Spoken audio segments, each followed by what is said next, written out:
Iran mengecam serangan Amerika ke selatan wilayahnya yang diklaim sebagai tindakan membela diri. Iran mengutuk pelanggaran gencatan senjata oleh militer Amerika Serikat di provinsi Hormuzan. Iran memperingatkan konsekuensi dari tindakan agresif Amerika Serikat. Terbaru, Iran menembak jatuh drone Amerika dan memukul mundur pesawat jet tempur F-35 dari wilayah udara Iran. Iran melalui media pemerintah mengatakan tindakan agresif Amerika Serikat sebagai itikat buruk di tengah proses negosiasi. خارجه در بیانیه‌ای با محکوم کردن نقض آتش‌بس از تصریح شده این اقدام‌های تجاوزکارانه همزمان با روند دیپلماتیک بار دیگر بدعهدی هیئت حاکمه آمریکا را برای ملت ایران، مردم منطقه و جامعه جهانی عیان کرد. وزارت امور خارجه یادآور شده این شرارت‌ها نشان داد رویکرد ایران در عرصه میدان، خیابان و دیپلماسی مبنی بر سوء ظن عمیق به رژیم آمریکا مبتنی بر منطق و فهمی عمیق از ماهیت و عملکرد کینه‌توزانه و جنایتکارانه آن در قبال مردم ایران است. Di sisi lain, Menteri Luar Negeri Amerika Serikat, Marco Rubio mengungkap kesepakatan untuk mengakhiri perang dengan Iran masih mungkin tercapai dalam beberapa hari usai mengungkap keinginan Trump mendapatkan kesepakatan damai yang bermakna dengan menggandeng Arab Saudi dan Qatar. Salah satu poin utama yakni dibukanya kembali Selat Hormuz. The president expressed his desire to make it. He's either going to make a good deal or no deal. So, on that, everyone should be assured. But that may take a little while. At least a few more days. It's have to be open. They're going to be open one way or the other. So they need to be open. What's happening there is unlawful. It's illegal. It's unsustainable for the world. It's unacceptable. Komitmen negosiasi damai juga disampaikan Presiden Iran Masoud Pezeshkian. Negosiator Iran siap meyakinkan dunia bahwa Iran tidak berhasrat memiliki senjata nuklir dan tidak menginginkan ketidakstabilan di kawasan. Sebaliknya, Pezeshkian menuding ketidakstabilan di kawasan ini disebabkan campur tangan Israel. اطمینان رو بدیم که ما به دنبال سلاح هسته‌ای نیستیم، ما به دنبال ناآرامی در منطقه نیستیم، ناآرام کننده این منطقه اسرائیل که به دنبال اون نقشه در حقیقت اسرائیل بزرگه و به طرق مختلف داره توطئه میکنه که جنگ و ناآرامی و اختلاف رو در منطقه همچنان زنده نگه داره. Kini kelanjutan negosiasi damai menjadi pertanyaan usai Iran dan Amerika Serikat saling serang. Kekhawatiran kembali pecahnya perang di kawasan ini pun meningkat. Perairan strategis yang menjadi jalur energi dunia tersandra meningkatnya eskalasi perang.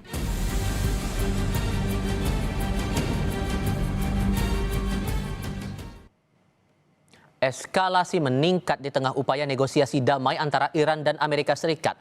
Lalu apakah perang akan kembali pecah di kawasan Teluk Persia? Saya diskusikan ini bersama peneliti senior Indo-Pacific Strategic Intelligence Aisyah Kusuma Sumantri dan dosen hubungan internasional dari FISIP Universitas Indonesia Agung Nurwijoyo. Selamat sore semuanya dengan Tifal di sini.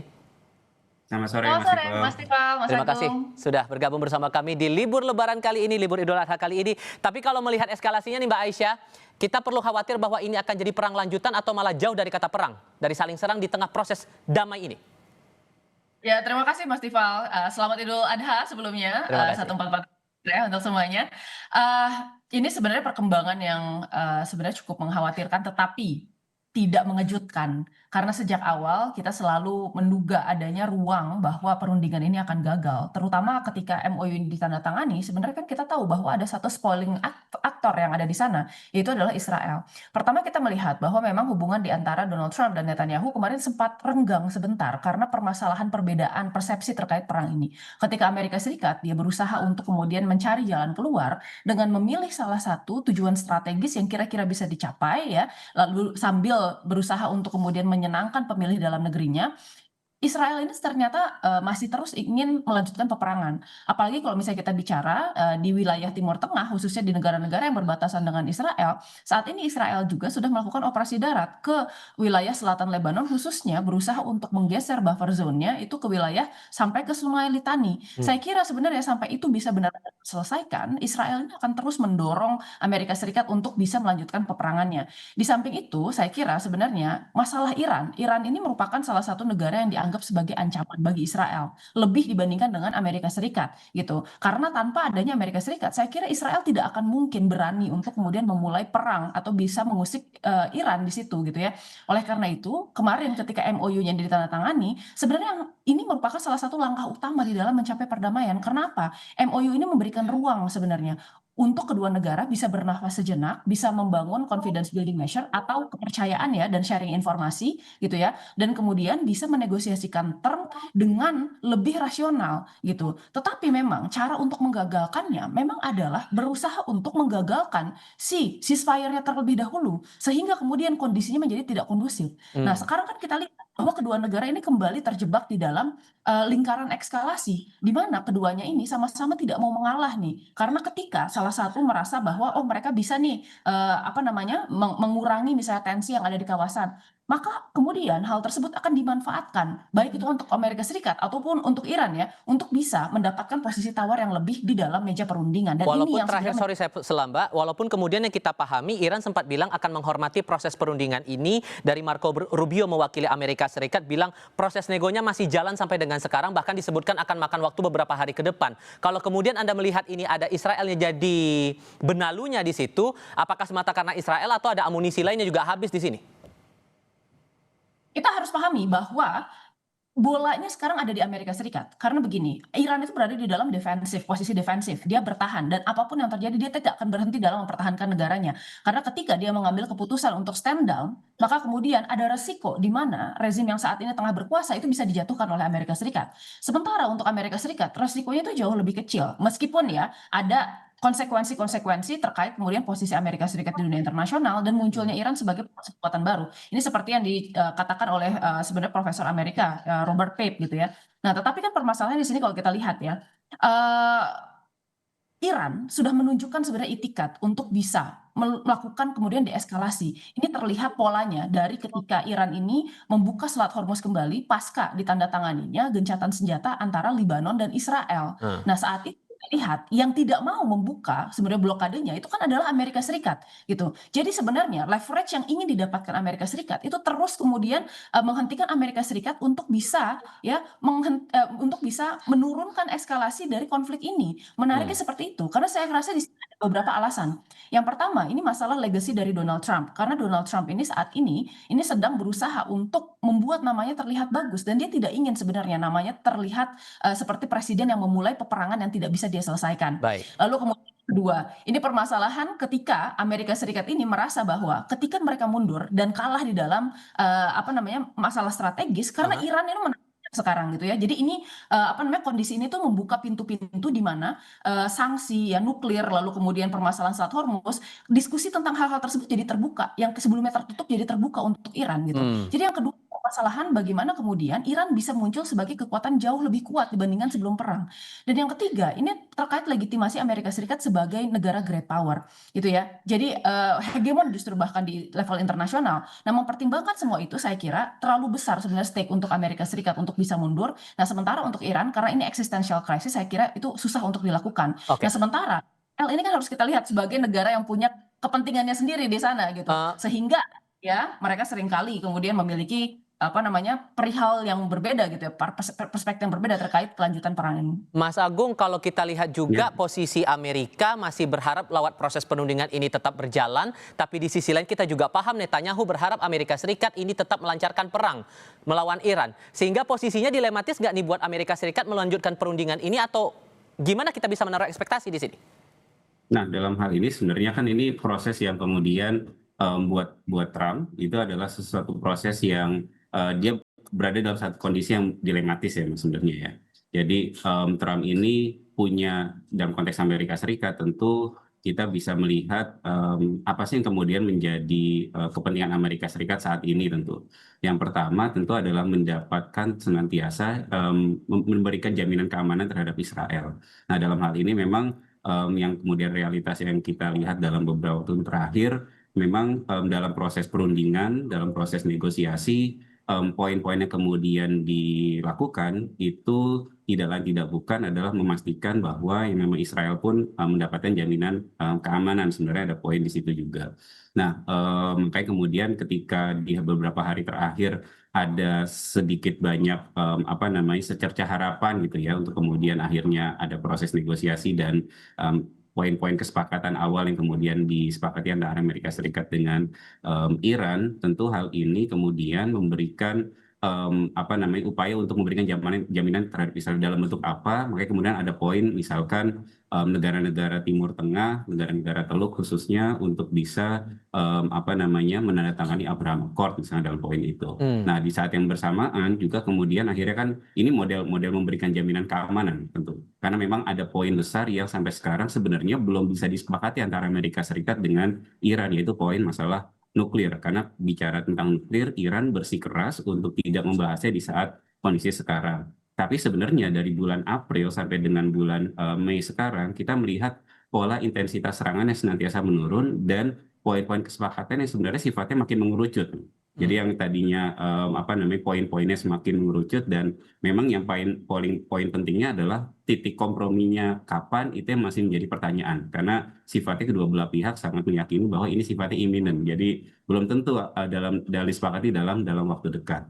Artinya sebenarnya poin yang sekarang sedang terjadi ini adalah kedua belah pihak menurut saya sedang membeli waktu atau kemudian buying the time dan saling meningkatkan posisi tawarnya masing-masing. Dan ini kan sebenarnya kalau boleh kita katakan ini pola diplomasi koersif. Diplomasi koersif di mana di saat yang pertama kita akan melihat proses negosiasi tetap berjalan, tapi tekanannya terus dilakukan. Seakan-akan kita melihat ini sesuatu hal yang kontradiktif. Padahal sebenarnya dalam konteks diplomasi koersif, ini pola yang senantiasa berulang. Kalau kita flashback ke belakang, tahun 2015 ketika JCPOA antara Amerika Serikat dengan Iran yang akhirnya Amerika Serikat keluar dari JCPOA tahun 2018 di masanya Trump, yang terjadi adalah proses negosiasi tetap berjalan antara Iran dengan Amerika Serikat, tapi di saat yang bersamaan sanksi terhadap Irannya, tekanan terhadap Irannya senantiasa terjadi. Jadi makanya tadi ketika saya katakan ini juga proses untuk buying the time dan juga meningkatkan posisi tawar masing-masing pihak, baik Iran maupun Amerika Serikat. Mbak Aisyah, saya kembali ke Anda lagi karena yang menarik perhatian juga saat ada saling balas ini, Iran terkesan tidak terlalu agresif lagi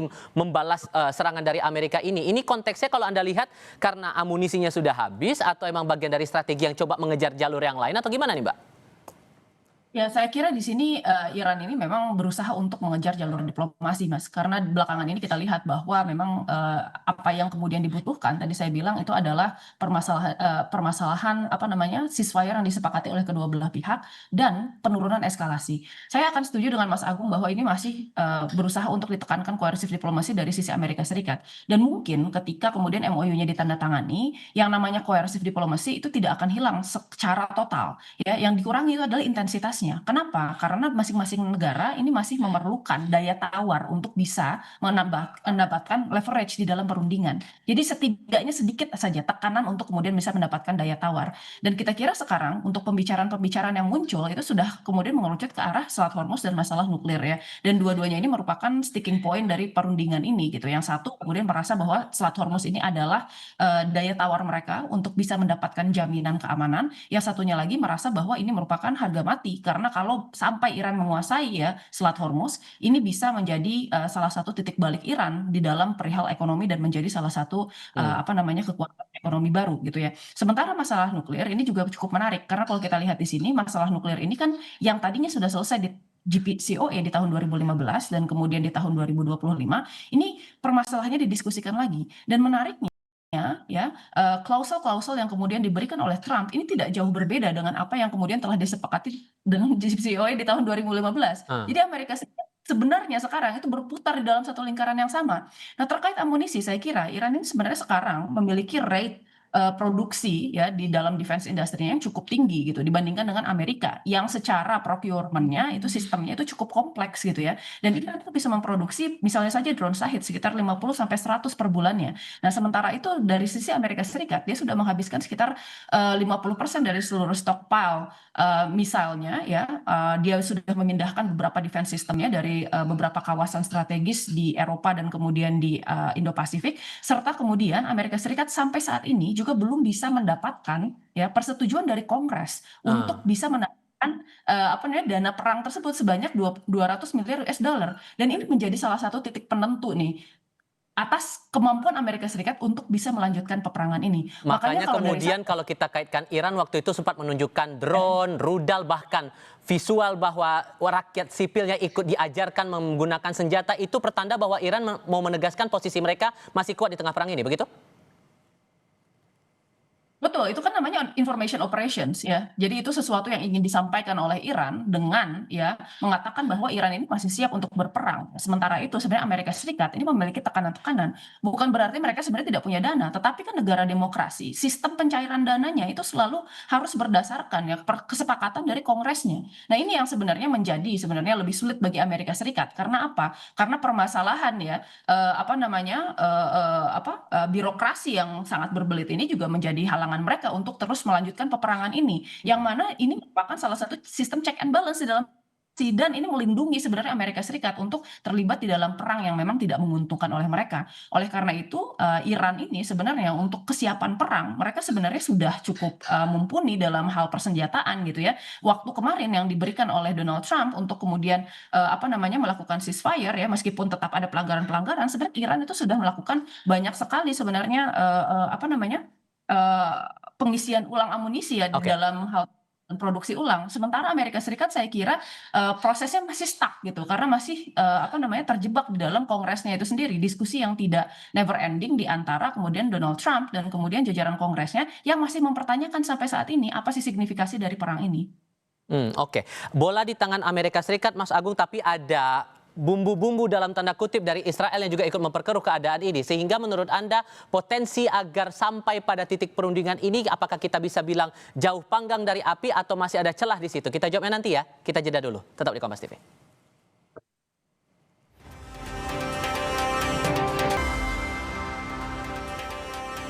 Melanjutkan diskusi, Mas Agung, kalau kita ingat pernyataan Trump dan Menlu AS Marco Rubio yang sudah menunjukkan tanda-tanda diskusinya udah makin menuju titik terang nih sebetulnya. Tapi kalau kita lihat ada serangan lagi tadi dengan klaim untuk pertahanan diri, ini ada hubungannya nggak ya kira-kira dengan Trump yang ditelepon oleh Netanyahu marah-marah bahwa minta melanjutkan perang ini melawan Iran? Iya, jadi melihat dalam fenomena yang kita ikuti beberapa hari terakhir ini ya Mas ya, saya lihat memang masih ada ruang-ruang untuk tercapai kesepakatan walaupun dalam hal durasi waktu kita masih sulit untuk mengestimasi. Yang pertama tentu faktornya kemudian didorong dari faktor mediator sebenarnya. Jadi mediator regional ini sebenarnya lumayan aktif khususnya dari Pakistan, termasuk juga negara-negara yang lain ya, Qatar, Turki dan segala macamnya. Kemarin kita melihat bahwa ada pertemuan delegasi Iran untuk kemudian berbicara dengan Qatar di Doha, gitu ya, termasuk juga beberapa pimpinan elitnya Iran kemudian ikut termasuk salah satunya adalah pimpinan bank sentralnya. Nah, sebelumnya kita melihat juga ada kunjungan dari pihak Pakistan yang dipimpin oleh Perdana Menterinya untuk kemudian bertemu dengan pihak Cina di Beijing, gitu ya. Dan bahkan kan pertemuan itu juga dilakukan di Tehran. Artinya sebenarnya ada kanal-kanal komunikasi yang sebenarnya tidak mutlak putus antara pihak-pihak terkait walaupun sifatnya semuanya indirect talks, tidak dilakukan secara langsung. Ini sebagai sinyalemen pertama. Yang kedua, kita berbicara masalah bahwa dari perang yang berlangsung 80 harian ini, kedua belah pihak kalau secara jujur terdampak dari perangnya, ya, baik Iran maupun Amerika Serikat. Urusan domestik, urusan bagaimana tekanan terhadap ekonomi, tekanan terhadap politik dan segala macam. Saya pikir kedua belah pihak ini menghadapi tekanan yang cukup masif gitu ya, baik dalam konteks politik dan segala macamnya.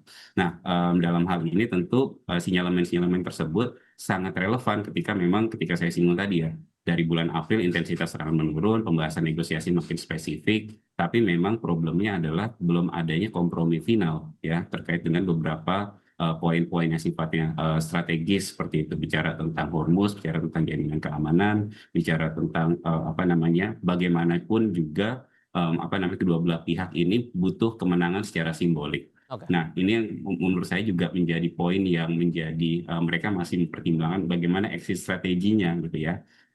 Trump pengen keluar tetap terlihat sebagai aktor yang dominan, dan Iran pun pengen terlihat juga sebagai aktor yang dominan juga dalam hal ini adalah semua keluar dalam posisi yang sifatnya kepala tegak gitu ya. Nah ini kemudian realitas yang dalam beberapa waktu terakhir terlihat kita saksikan seperti itu.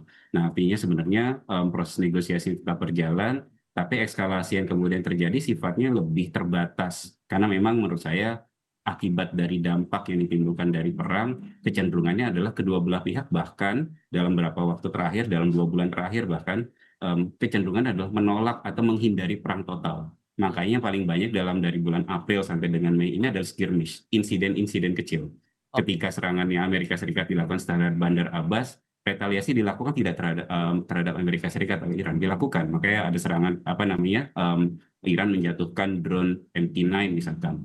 Artinya itu kan skirmish, itu insiden-insiden kecil.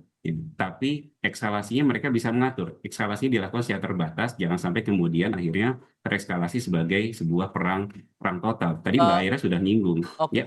Tapi Mas, sorry saya potong. Kalau kemudian saya singgung dengan pernyataan Anda di paruh sebelumnya soal Abraham Accord itu. Kalau kemudian Israel ini masih tetap mendorong agar upaya damai, upaya berunding ini sepertinya akan dihalangi, coba untuk jangan diteruskan. Maka Anda membaca kemungkinan peran-peran dari pihak lain seperti Tiongkok dan juga Rusia akan lebih aktif lagi untuk ini? Saya pikir makin aktif, khususnya Tiongkok ya, karena bagaimanapun juga bicara tentang Tiongkok dan Timur Tengah, itu bukan sesuatu hal yang cerita baru ya. Poin masalah pertama, Tiongkok ini kan sebenarnya alternatif mediator. Ya, dalam skema sekitar dari 2023 sampai 2025 misalkan, Tiongkok cukup aktif untuk memainkan mediasi di kawasan. Misalkan dalam konteks mendamaikan antara Arab Saudi dengan Iran, dan yang kedua, bagaimana proses rekonsiliasi di dalam internal Gaza atau di internal Palestina misalnya antara faksi-faksi, artinya ada peran berbeda yang kemudian dimainkan oleh Tiongkok. Nah, tapi juga kita tidak bisa pungkiri dari aspek normatif itu ada aspek yang sifatnya lebih pragmatis, bahwa Tiongkok ini juga punya ketergantungan yang cukup tinggi sebenarnya terhadap kawasan Teluk, khususnya dari Hormuz. Walaupun kita lihat bahwa sebenarnya ketergantungan in total Asia itu hanya sekitar ketergantungan Asia terhadap terhadap Hormuz itu sekitar 70%.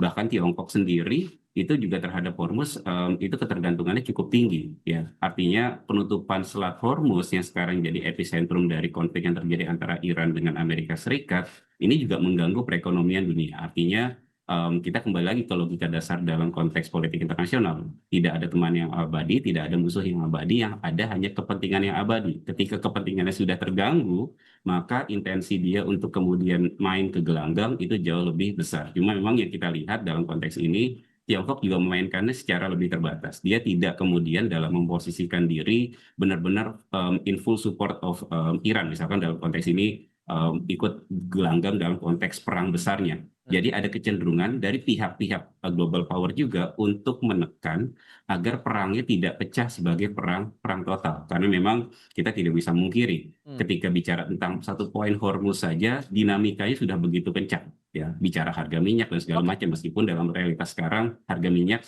cenderung menurun seperti itu. Tapi semua pihak sudah bisa memperhitungkan kalau perangnya sifatnya jangka panjang, bahkan perang total, ini dampaknya jauh lebih masif, bahkan memicu perang regional. Makanya kemudian saya lihat ada kecenderungan dari pihak-pihak di kawasan, termasuk juga dari global power, untuk kemudian punya intensi untuk menekan atau kemudian menahan diri gitu ya, agar perangnya tidak terekskalasi menjadi sebuah perang regional maupun perang total. Oke, Mbak Aisyah, kalau kita ingat juga dalam beberapa waktu ke belakang, Tiongkok, Rusia, dan Belarus seperti sudah memanaskan mesin pertahanannya mereka ini dengan latihan-latihan dan semacamnya. Apakah kemudian kita perlu mengkhawatirkan mereka juga akan ikut terlibat aktif di panggung depan untuk terlibat kalau kemudian perang itu makin pecah? Saya kira sebenarnya pendekatan yang dilakukan oleh Tiongkok dan Rusia sejauh ini masih dilakukan melalui closed door diplomacy ya, dan apa yang dilakukan sebenarnya melalui misalnya jalur peperangan itu juga dilakukan melalui bawah meja. Di antaranya adalah dukungan melalui misalnya peminjaman salah satu satelit komersil milik perusahaan Baidu oleh China gitu ya kepada Iran. Tetapi kita lihat sebenarnya di sana ada yang namanya adalah plausible deniability atau kemudian elemen-elemen penyangkalan yang masih bisa dilakukan oleh China ataupun Rusia Rusia dalam mendukung Iran di dalam upaya perang ini. Jadi saya rasa sebenarnya di sini kedua negara ini masih berusaha untuk menutup ya dukungan mereka kepada Iran secara terbuka ya di dalam perihal perang gitu ya. Tetapi kalau di dalam urusan diplomasi ini urusannya berbeda karena kita tahu bahwa kemarin Bahrain ini sempat memberikan draft resolusi kepada DKPBB dan double veto dari dari Rusia dan kemudian China ini berhasil ya menggagalkan kemudian draft resolusi tersebut untuk dilanggengkan gitu. Sehingga kemudian terlihat jelas di mana kemudian DNA keberpihakan politik dari China dan Rusia ini.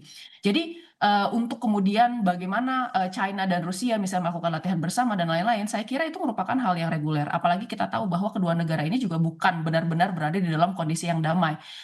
China ini memiliki kepentingan untuk tetap bisa mempertahankan presence di kawasan Indo-Pasifik, khususnya mengingat ya 2027 ini adalah merupakan tahun yang keramat sebenarnya untuk China gitu.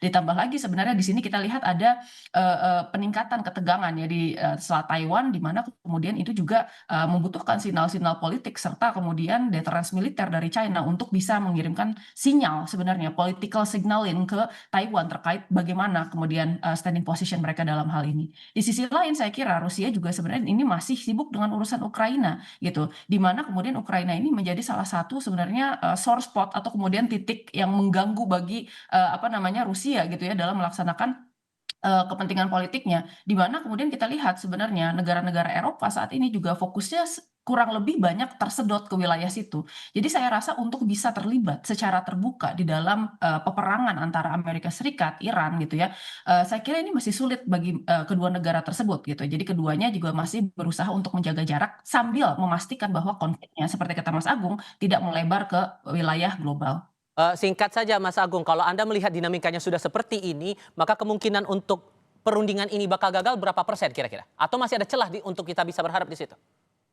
Tentu kalau dalam konteks ini saya masih ada harap ya. Tentu tapi poin-poinnya adalah kedua belah pihak masih ada keinginan untuk melakukan negosiasi, tapi belum dalam waktu dekat melakukan kompromi total. Ya, tapi dalam proses ini kita sama-sama menyadari bahwa eskalasinya dilakukan secara terbatas. Jadi kalau dalam konteks saya masih meyakini sekitar 60% mungkin ada ruang-ruang damai, tapi tidak dalam konteks benar-benar full in control of reconciliation gitu ya. Artinya ini sebenarnya konfrontasi yang sebenarnya masih coba senantiasa dikendalikan seperti itu. Oke. Nah, tapi saat yang bersamaan saya juga masih orang yang meyakini bahwa perang totalnya masih sangat-sangat dihindari. Gitu.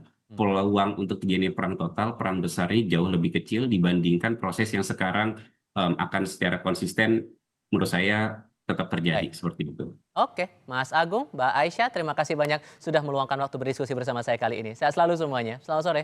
Ya.